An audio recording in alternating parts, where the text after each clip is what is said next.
a local celebrity Scott was the man about town. caught up in a gruesome murder You're the only person living without a mark. Now I'm looking at you hard. leads police to unearth a twisted web of lies and manipulation. This was not the happy home they wanted to portray it to be. It was like being in Jonestown. It just had a cult-like feel to it. For the first time, I must have been about 21 years old, and I decided that I had to do something. the true story of talk show host Scott Rogers. Let the truth be revealed here, God.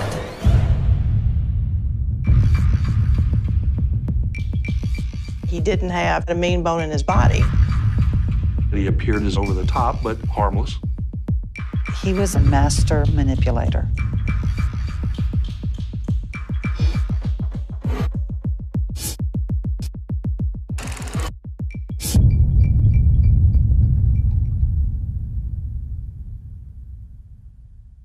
We've got an amazing and packed show for you, including a look into what you are really buying when you go grocery shopping, a coffee chat with Senator Cleo Fields, Chef Yvette Bonanno in the kitchen, and my amazing trip to an amazing community center. I'm Scott Rogers. Scott Rogers was just the cat's meow. He made a name for himself in Baton Rouge by having the television show.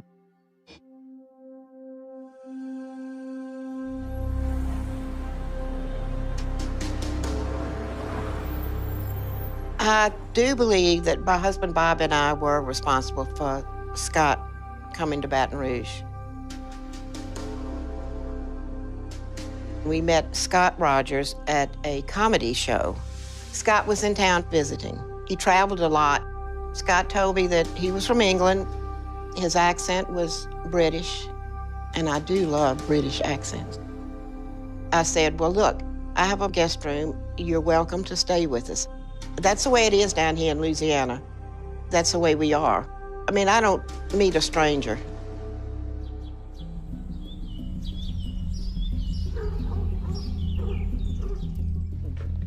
Scott had an entourage of people with him, but it was fine because there was room for everybody.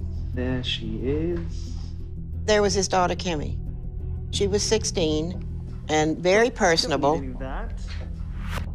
Matthew and Ian, they were in their late 20s, 30s. Matthew, Ian, and Kimberly were all dancers at Scott's performing arts studio in London. Here they are, the stars of the show. And Scott said, come on, come with me, and we'll go to the States. Yeah, they're neck and neck.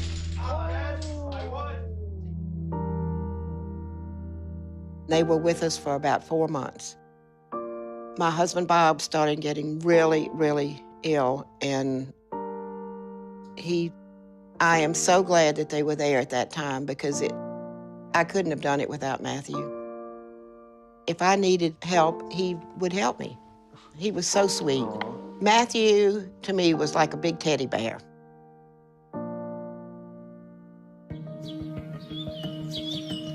Then after that, I don't know, they just loved Baton Rouge. So they moved to a little town called St. Gabriel. Scott had wanted to start another dance studio, but it didn't pan out. Then he opened up a television studio, and he had the Around Town show, which was on the weekends. Time now, though, to wake up your brain cells with a little brain brand breakfast. Scott's TV show was a family affair. Kimberly was on the show a lot. Good morning to you, Kimberly. Good morning to you, Scott. And you're talking about celebrations, and I would like to celebrate loving you just because you're you. Ian and Matthew were producers and wonderful cameramen. Scott was the host. Can you believe he said yes? Joining us this Christmas Eve morning is Santa. Thank you. Thank you. Scott was even asked to preach at a church. People loved it. And then he started his own church at the studio. God bless each of you, and God bless America. My name is Scott Rogers. Scott was the man about town. He got along with everybody.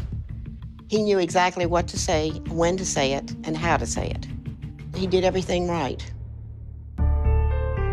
When I first met him, he seemed arrogant and haughty. He wanted to know what did I think of his TV show, and I said, "What TV show?" And he said, "You don't know who I am?" And I said, "No, sir, I don't." He seemed surprised and offended. It was a little bit off-putting that his sense of importance seemed to be totally skewed. But Scott, he had a way of kind of pulling you in.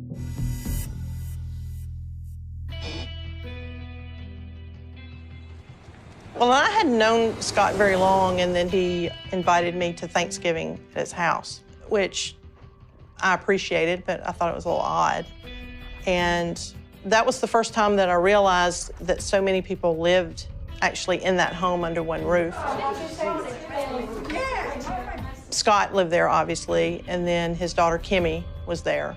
Hi. Scott introduced me to Matthew. He said, "Yeah, that's my half-brother." And I said, "Really?" Because, first of all, they're physically nothing alike at all. And temperament-wise, they really weren't alike either. Matthew was such a soft-spoken man, kind of a wallflower, whereas Scott not only demanded to be in the spotlight. Ian also lived there. Now, with Ian, I can remember thinking he just seemed incredibly lonely and kind of an outcast in the clan. And then he had a young son, probably 9 or 10, that he had adopted, and he also had a younger son that he was fostering. Scott Rogers was kind of the poster child for the foster care system, especially in Baton Rouge. Huge advocate for it.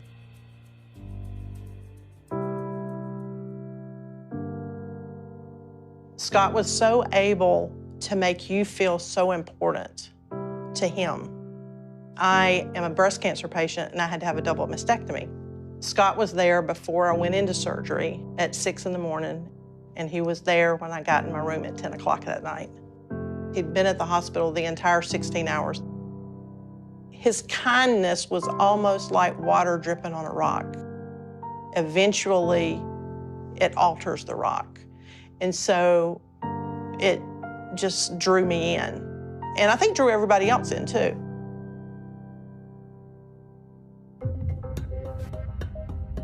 Scott Rogers was a clown.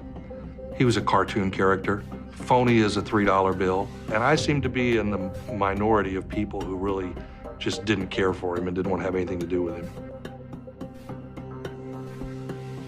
A lot of people who were in leadership positions in our community went on that show. Congressman, it's always a pleasure and an honor to have you on our show. Hey, Scott, it is great to be here. One of the reasons is that he would spend a lot of time during the interview just gushing over them, telling them how wonderful they are. I just think this is a genius idea. Does everybody get on with you because you're such a likable chap? Scott wanted the chief to come on his show, and when we went to the studio, I had the opportunity to sit back and just observe. And Scott Rogers was the center of the universe when it came to that crew. The way they were deferring to him and the way they were jumping every time he asked for something, you could just see that they were there to serve him.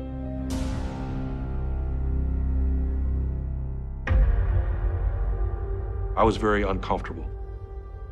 And when the chief and I got back to the car afterwards, I looked at him, as I recall, and I said, "Chief, I'm so glad to be out of there. I feel like we just escaped from a cult." It was like being in Jonestown. In the end, we were so right not to drink the Kool-Aid. 911, what's the emergency? I think these people are about to do something, and I just heard a noise. What kind of noise? Like a detonation or something. Can you please send somebody, please? Okay.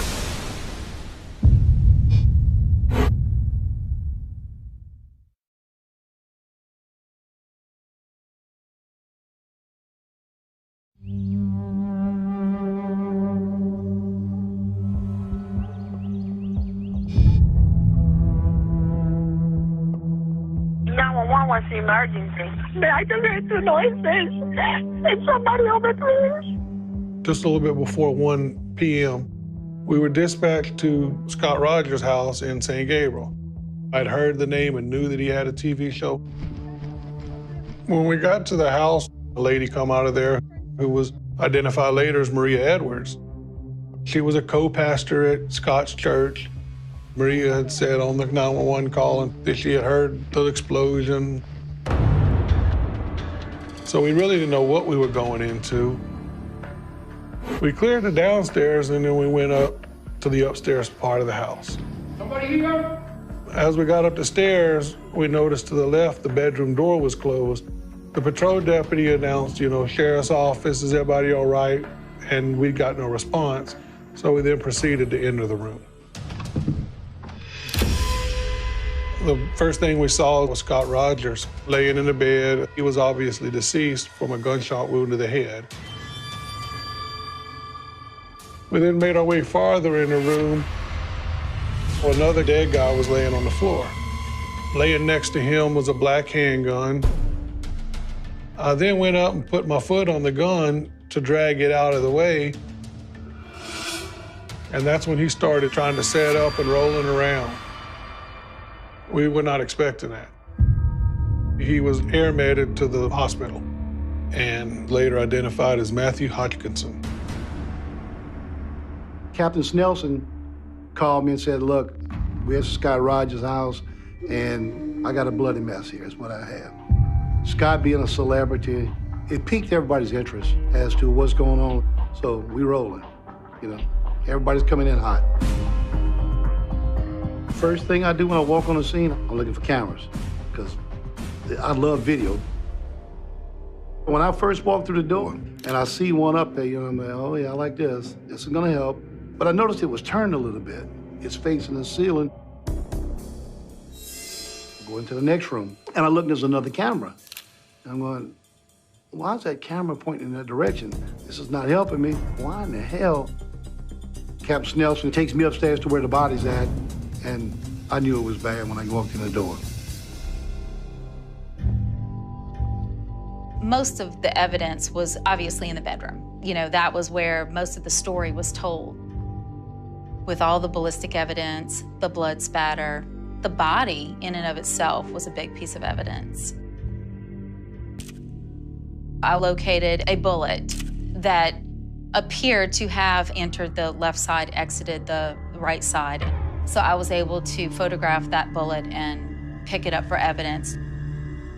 From what we could tell, the spent cartridge casings on the ground, the blood spatter on the wall, and the bullet that came out of the side of the man in the bed's face, from what we saw, Matthew Hodgkins, who was the man on the floor, shot Scott Rogers in his bed and then turned the gun on himself. The possibility that someone has staged a murder-suicide is always there. And the biggest thing is not to get tunnel vision. We sent the gun that was found in the bedroom for testing. The forensic results are what seals the deal for us. But until then, you have to do your due diligence and talk to everybody that knew the family or was possibly involved in this. Maria Edwards was one of the very first people I wanted to speak to. Scott's dead. Matthew's in the hospital. Ian Simmons, a resident of Mr. Rogers' home, and Kimmy, Scott's daughter, were not in the home. Maria Edwards, she's the only witness. I just heard two noises. Can you please tell me what kind of noise? Miss Maria said she had a purse, and she kept insisting that she'd go back in the home. And we kept explaining to her, everything in that home is considered evidence. I got two people who shot, and all you can care about is a pocketbook. I got problems with that. What struck it real strange to me was when I tried to speak to her, she wanted an attorney. And I'm like, why in the hell would you need to speak to an attorney when you were a victim in this case? I'm just simply asking you, what happened? Did you see who shot him? And she wanted to speak to an attorney. So I thought that was very strange. I mean, you're the only person living without a mark. So yeah, absolutely, I'm looking at you hard. What are you not telling me? Within a couple of hours, people were reacting to the breaking news. but a small group of people knew there was much more to the story. I will help you get in touch with God. We were asked not to talk about it to anyone outside of that group. I just need to tell y'all what she told me. We are not living a normal life. We knew what had led up to the shooting. God is in charge. God is in charge. We knew the truth. A story so explosive it would shake Baton Rouge to its core.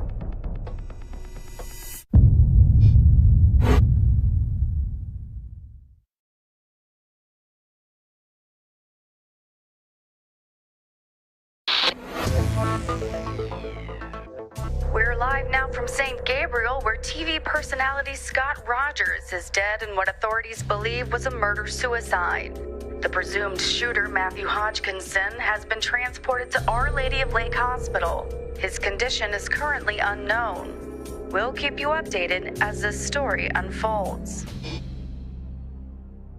After we left the scene, I went to the hospital. Matthew's condition was critical, so we weren't able to get any information out of him. The medical staff brought me over and introduced me to Kimmy, Scott's daughter. Kimmy told me that she was married to Matthew. I really had no idea they were married. That was kind of craziness. It was all news to anybody that Kimmy had married Matthew. When Scott told me that, Matthew was his half-brother. I just took him at face value. And it never occurred to me that that was not true. I asked Kimmy some questions about what she knew. She really wasn't very talkative. She lived in Baton Rouge with the boyfriend, not at home with her husband. Before I could even ask any questions about that, she just said that her and Matthew had a very open relationship. We didn't push her due to her father being dead, her husband fighting for his life. We thought we'd try to talk with Ian, who also lived in the house with him. Or get her in a later time to talk to her.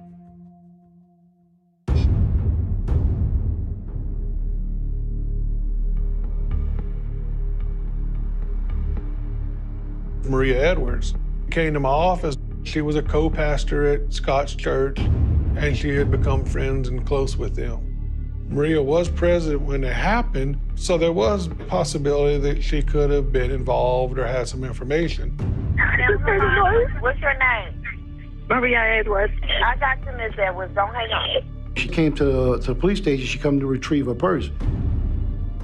Yeah, her wanting her purse so bad kind of had us wondering what was up with them. I could see some folded up papers. So I asked her what they were, and she let me look at them. There were some instructions on how to take care of the church business and a will from Scott leaving everything to Maria. And wanted to know why. We asked her at that point in time, could we have an interview with her? Again, Ms. Edwards said, I'll have my attorney contact you. It bugged me. It kind of made me wonder, why are you not being forthright with everything if you haven't committed any crimes?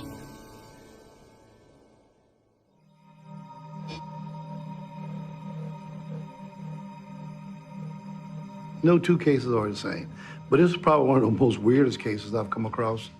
Captain Snelson called me and said some female, they called him and said she had some information on the Scott Rogers case. She wanted to give us this information so we could solve this horrendous crime. I contacted the Iberville Parish Sheriff's Department, and I told them, I said, I have information that I know personally firsthand. And what was that information? Well, I can go back to when the kind of all started falling apart. August 15th of 2014. This church member called me and said that she was concerned about Scott, that he was hysterical, and that the authorities, I didn't know which authorities, had taken both of his boys, his adopted son and his foster son. And I'm thinking, they've taken his kids. Why have they taken his kids? And this church member told me the reason that they took the boys was that on the foster care form, he had checked one of the boxes wrong, and so that application was fraudulent, and that he was going to be under federal investigation.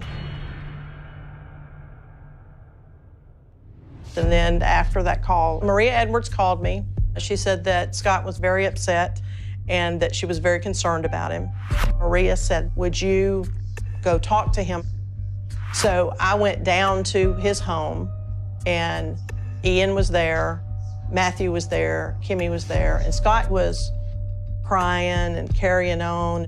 He told me that since the time they've taken the boys, that he had tried to kill himself every day. They've taken my boys, they've taken my boys, it's all lies, it's all lies. I said, you do not know that you're not going to get your boys back. You've got to fight for those boys. I talked to Ian. I said, do you think that Scott's suicidal?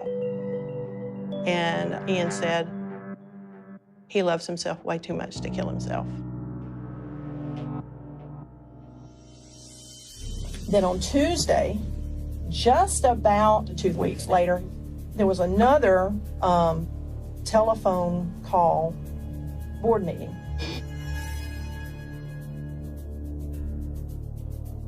Maria Edwards says, well, I just want to bring you up to date with what's going on. I had no idea that we were going to be getting new news that was more bizarre than any news we'd already heard. Maria said that Ian was missing. He had gone to the studio to work that day, and that he had taken the trash out, and then he never came back. They called security. They looked at a video. The video showed him talking to two men around the trash bin or whatever. He got in a black car and he left. And that was the day before Matthew and Scott were shot. They had not seen or heard from him since. From the beginning, I had a weird, strange feeling about that family. You know, what in the world's happening?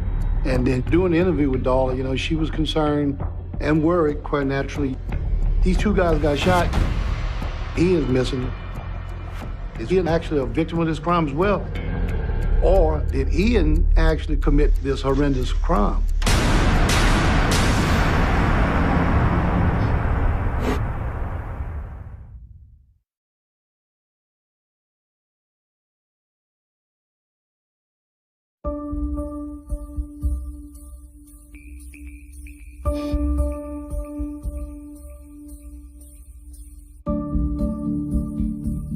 Myself and Captain Snells interviewed Darla O'Connor. She was concerned and worried. Matthew was still in the hospital in critical condition. Scott was dead. Now Ian's missing. He's been missing since Monday. Unbeknownst to Miss Darla, myself and Captain Snelson was aware that Ian was in fact not missing. He was in federal custody.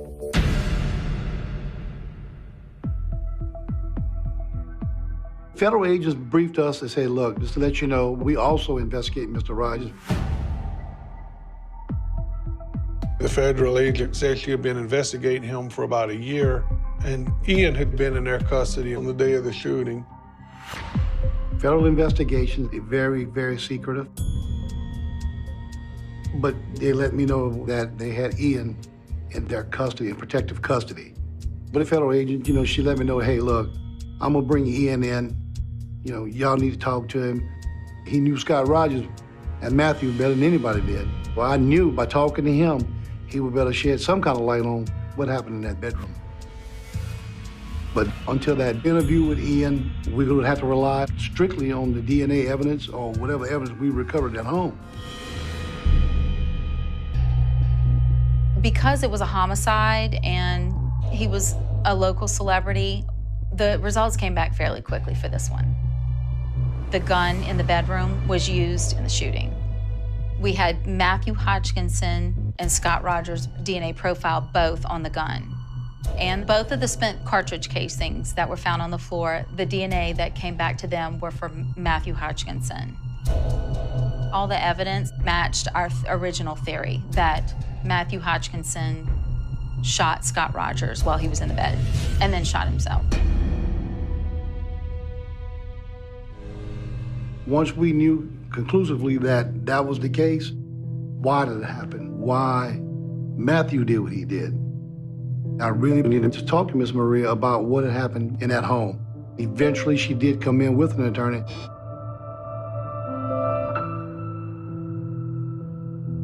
So see right there. Could you tell us what transpired that day? So Tuesday morning, 5:30 in the morning, I wake up because I hear a noise. And here is Matthew and Scott. And they tell me that they have not slept through the night. Then Kimmy gets ready to go to the federal court. That same day, they had the grand jury. The grand jury was impounded, right? Kimmy was going to the federal courthouse to testify in front of the federal grand jury that was investigating Scott. Matthew was also subpoenaed there to testify that day. Everybody was depressed at the house. In their minds, they were going to be deported. His daughter's citizenship depended on him, so hers was going to be nullified. And Matthew's was also, so it was a chain, so all of them were going to be shipped from the country. Right. So they were writing papers. These are the passwords. These are the things. These are this. We need you to help us with this, with this, with this. Okay. To make sure everything was handled before. Yes. Could still run their business and handle their affairs. Because I was still here in the States. Right. Now, Scott and Matthew went upstairs. I stayed downstairs. They said they were very tired. And I was praying. And as I was doing that downstairs, I heard a shot. I heard a noise. And I was freaked out. What's happening? Are they fighting? Is one going against the other? I just heard two noises. Can you please tell me that? After speaking to Miss Maria, we asked her if she would comply with a DNA swab, which she did. Your DNA will be compared to the DNA on the weapon. It was analyzed, and she checked out, and she was completely cleared. I think Maria was protecting Scott's reputation. She worshipped him. She felt like Scott was next to God. People in the community were saying what a wonderful humanitarian and father and family man he was. And I just kept thinking, no.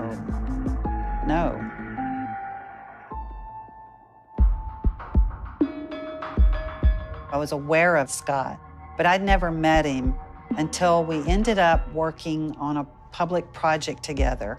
I have a public relations firm, and at some point, Scott gave an interview to the local newspaper in which he made very disparaging comments about me and our firm. And I wrote a letter to the editor to correct all of this. I could never dream how far that letter to the editor would go.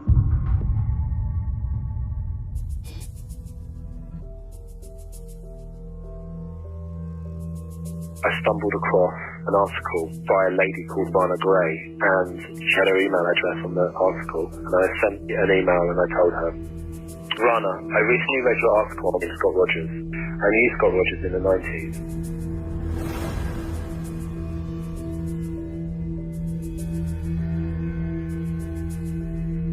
He was a dance principal of a school called the Academy of Dance and Performing Arts. The company and the individual were bad news, very bad news. Ethan lived in the UK and had been searching actively for Scott Rogers for 13 years. Scott Rogers is a common name.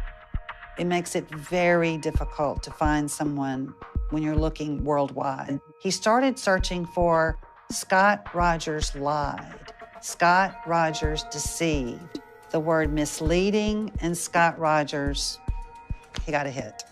Ethan found my letter to the editor and sent me an email. I knew Scott Rogers. He was accused of sexually abusing boys as young as 12. Ian and Matthew were kind of kidnapped by him and fled to the US in the late 90s. Their families never saw them again, and I'm extremely confident that he will still be abusing.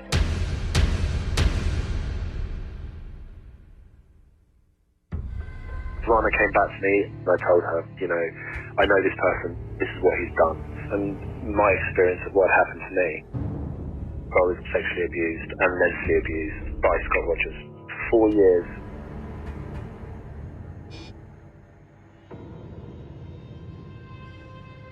I was 12 years old when I joined the academy.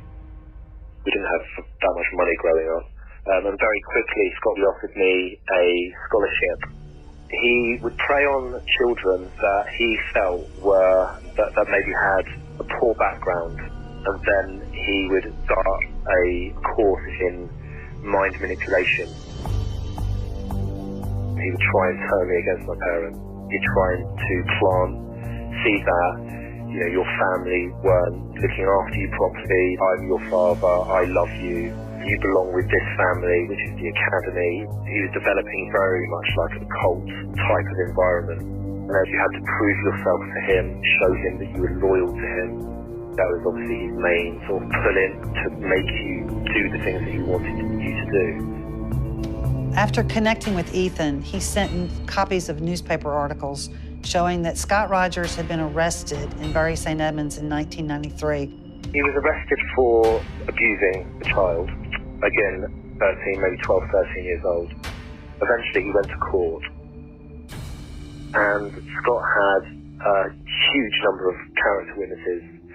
He had police officers, teachers, people high up in society to come and talk about how wonderful he was. And his defense was just so strong that it was actually a hung jury. Scott walked free. You know, it's said about predators that before they seduce the children and before they seduce the parents, they seduce the community. And that's so that when they get discovered what they truly are, the community will rise up and defend them. And after that, he disappeared. No one knew where he was. The press was, you know, where is Scott Rogers? I must have been about 21 years old, and I decided that I wanted to find him. I had to stop him from abusing other children. I had to do something. Scott Rogers had adopted a child. He had fostered children in his home. They could be in danger. I went to an attorney friend of mine for advice, and he felt that we had to try to determine if there was a crime being committed here in the United States that we could take to the authorities. He asked me to work with Mary Jane Marcantel. Because of the nature of what I do, criminal defense work, I've been involved in cases involving child predators. When I saw the newspaper articles that had been sent to her, that flabbergasted me that someone who had been tried in England for abusing a child could possibly be a foster parent. Why in the world would Child Services put children in his care?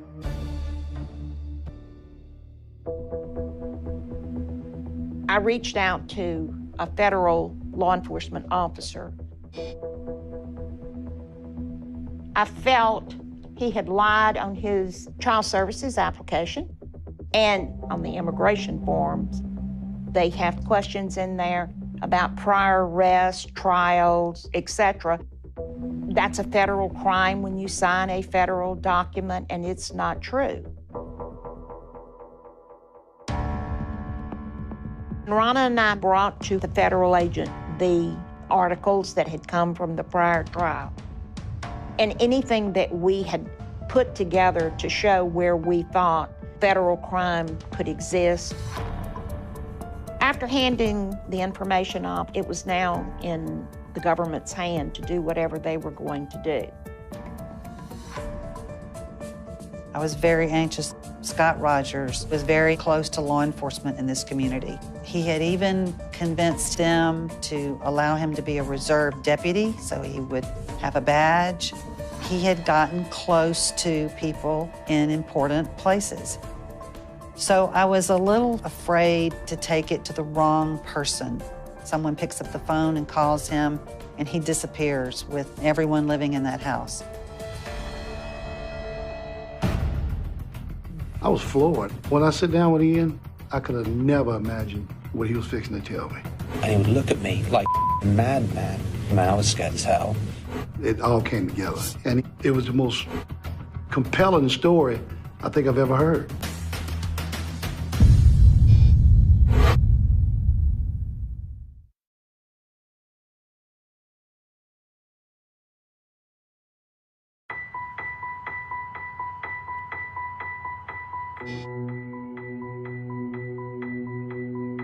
Scott Rogers would wear three-piece suits and ties and bright colors, and he was just this cheerful personality that focused on positive news about the community. But I learned that was not the true Scott Rogers that we were seeing. I knew Scott Rogers in the 90s. He was accused of sexually abusing boys as young as 12, and I'm extremely confident that he will still be abusing.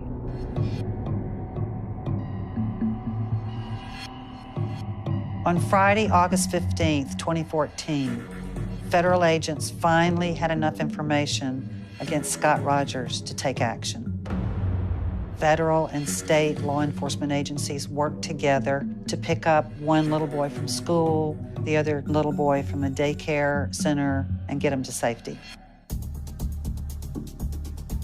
When Rannah told me they went in and they took the children away, it was a healing, completely healing thing that I was able to save children. I can't really describe how you feel by stopping something that happened to you as a child.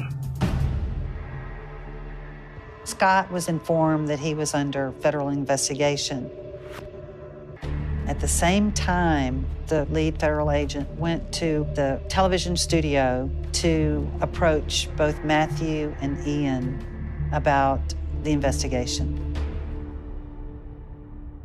The agent said, if you have any questions, you want to talk further, here's my number, please get in touch with me.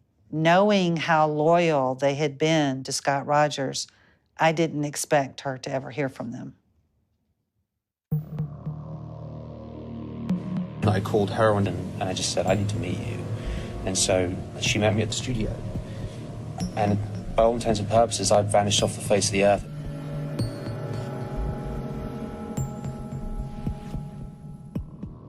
I said to my mum, I spoke to her yesterday for the first time in 18 years. And I said, look, Mum, don't blame yourself, because truth is, if when I was like 17, you could have come down with an army and I wouldn't have left that man.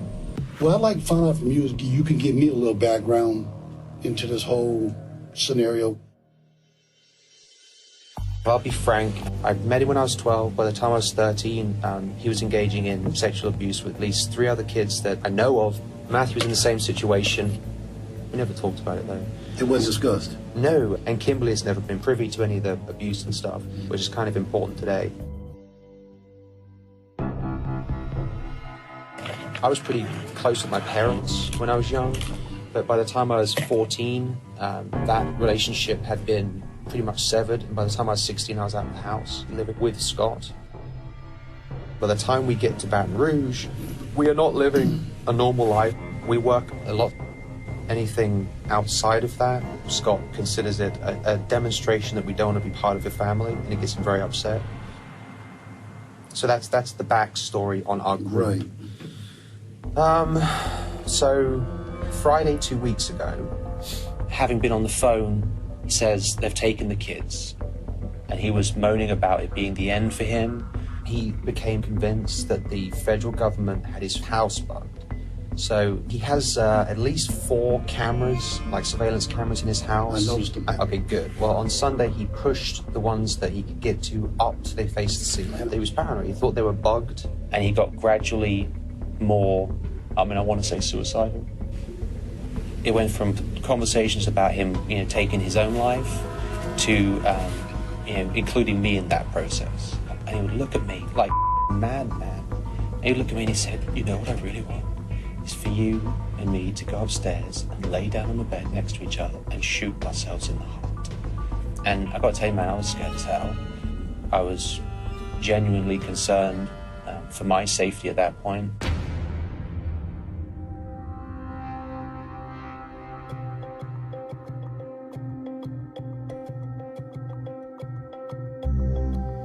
Do you think Matthew was capable of shooting Scott? Matthew hasn't got a violent bone in his body. Matthew is always been referred to as a gentle giant. I believe that Scott got him in a place in his head where Matt saw no way out. Ian laid it out, and it made perfect sense as to why Matthew did what he did. Scott was scared to death. He knew that federal investigation was coming down, and the fear of him being exposed as to what he was. It was all orchestrated by Scott. Matthew followed through with Scott's wishes to shoot him and shoot himself, and they would meet on the other side.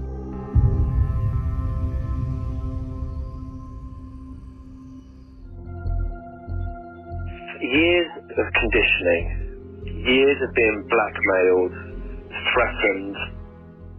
Matthew was a victim and brainwashed, and he'd never escaped that.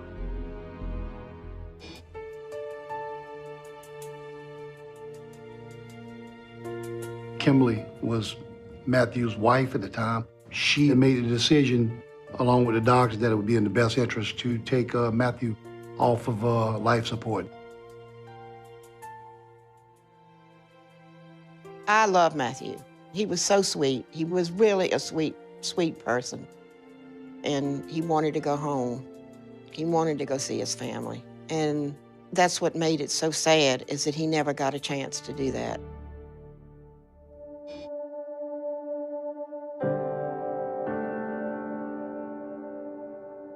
I went to the airport with Ian when he got on the plane that Friday. People put together money and bought him a ticket to get him home. His mother couldn't express her thanks enough to finally have her son back home. Ian is a great story. He's gotten married. He and his wife have a couple of kids who are just precious. I would say that Ian would be a bright light.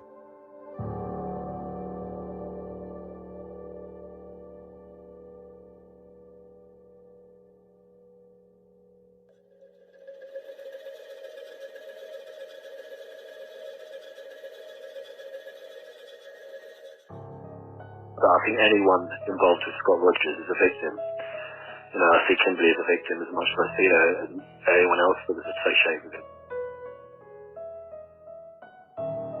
The most powerful weapon that you can use on a paedophile is to expose them. At that point, you're able to get people to look at someone and say, who is this person? What are these stories? Is it true? Let's ask the questions. And once you start asking those questions, you know, you start getting the truth.